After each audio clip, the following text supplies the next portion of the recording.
Welcome back, my holiday kinksters, for my 2020 gift guide for BDSM enthusiasts.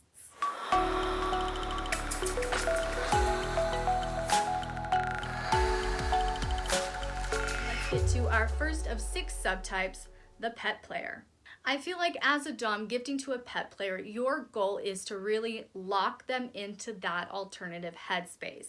If they are a pet player, they want to be in that space where they do not have to have human reason, human logic, human responsibilities. So anything that will speak to that, I think, is really the key here. And I have some beautiful ideas for you. You could get them a new pet bed and blanket, or even their first cage. If they don't already have a collar and leash, you can get them a new leash and collar, or a customized collar and leash with their name or their favorite pet name on it. If they don't already have proper food and water dishes, that might also be a great way to go, or customize a new set of matching food and water dishes for them. Or incorporate all of those things with a pet play basket with toys and treats and a blanket and accessories and all of that fun stuff. Our next category, dominance, is the little or age player. And this one is effortlessly easy for you because they are just overwhelmed, littles and age players, usually with the spirit of Christmas. They're the ones blasting the Christmas music. They're the ones watching Elle. They're the ones hanging snowflakes from the ceiling, okay? So if that is you and you're surrounded by gingerbread and snowflakes, first of all, it's okay, breathe, it will end. Elle on the shelf will go away. So really, dom types, you have a ton of options here. Just literally anything that would go within that age range that your little identifies with is probably going to be a great option for you. But here are a couple of my specific ideas. How about a new bedtime book and blanket so that can become a new protocol bedtime story, tuck them in? Or what about a cute new Christmas outfit with some accessories like hair bows and socks, and even if they identify younger, a cute little pacifier and bib. And then I think when it comes to the children's toys, and like I said, just match up pretty much whatever age range your little identifies with. But I think of like the really iconic toys, like the toys that you remember in big, like the gigantic giraffe or the piano on the floor. Now they might not have some of these things, but you know what I mean? Like the iconic children's toys, the easy bake oven, things like that, where it is just like so nostalgic. And I feel like that is the key when you're shopping within the age range of your little when it comes to children's toys. Think nostalgia, and you might even think about some vintage toys that they actually played with as their natural age, and that might really bring them back and lock them in that headspace. Now, if you have a rope bunny on your hands or a bondage enthusiast, then you might be feeling quite limited, especially if you are a newbie dominant top or rigger. What in the world do I get my rope bunny who loves bondage?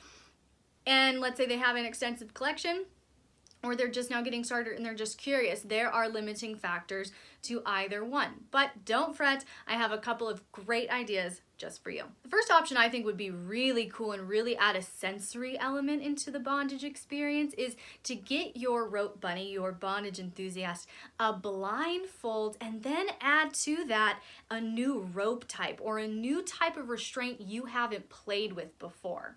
You could also gift them a really beautiful, even customized, monogrammed, etc.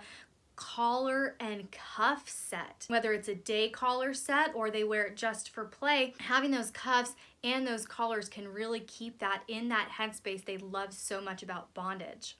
And then finally, you can also look into a lock and key type style jewelry, or like I said earlier, day collar and cuffs. And what I love about these options is, again, what I just said, it can keep your rope bunny or your bondage enthusiast in that headspace that they like so much about bondage without actually being tied up. If they have a day collar that they always have to wear, and every time they see themselves in the mirror, they're gonna feel owned, held, safe.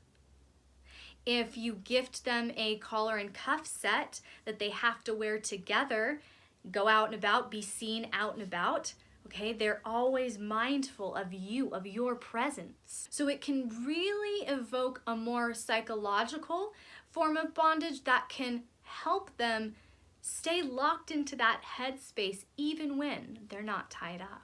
And just as with the sadist, you have quite a few options if you're gifting to a masochist, including a new implement like we talked about with the sadist. But when this is a gift, not a punishment, I would advise you when it comes to a new implement to know what kind of pain they do not like and what kind of pain they do like. Typically, masochists don't like all kinds of pain. They just like one specific kind of pain. So if they like thuddy pain, then get them a thuddy implement. Don't give them a stingy implement because that's not going to be a gift.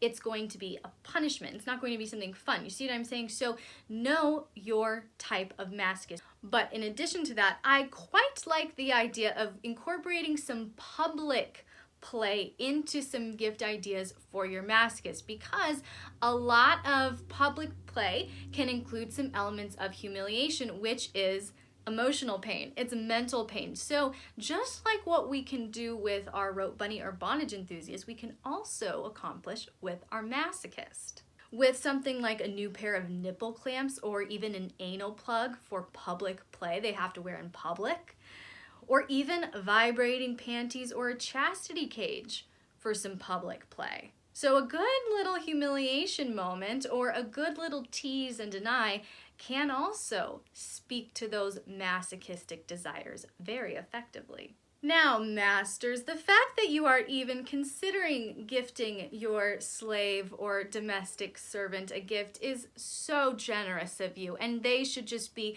bowing at your feet and kissing them already. But if you are looking to bestow a gift on your slave or service sub, then I would suggest one of these options. Your first option could be a new or updated uniform and pair of gloves for them to wear as they serve you.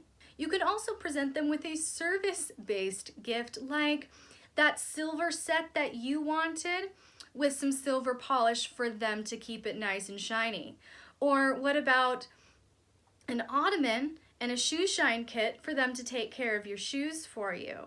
Beyond that, I think a skill-based class is an excellent idea, whether you need them to improve their skills in cosmetology, barbering, cooking, mixology, etc.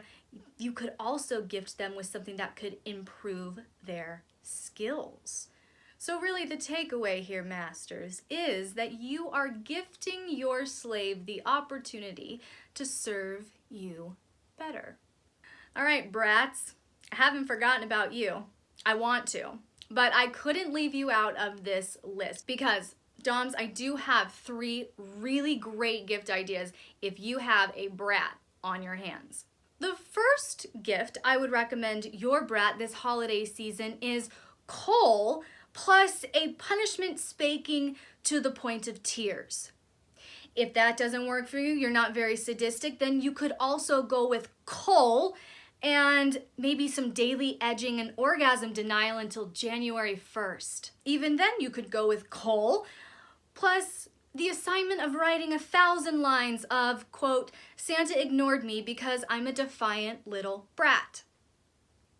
See, brats, we're not going to leave you out, and Doms, I think all of those would be very, very effective gift ideas for you.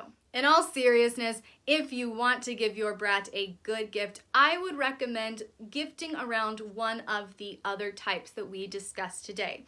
Usually a brat is how they act out, but they have a different submissive personality. They might be a bratty kitten, or they might be a bratty little. A brat is usually how they manifest whatever energy or subtype they relate to. So keep that in mind. You're not necessarily buying a gift for the brat. You're buying a gift for the good little boy or girl before they get bratty. But if you are buying for the brat, then yes, coal plus a spanking, coal plus orgasm denial, coal plus writing lines, whatever you gotta do, put them in their place. If they brat on Christmas, you know what? They shouldn't have bratted on Christmas.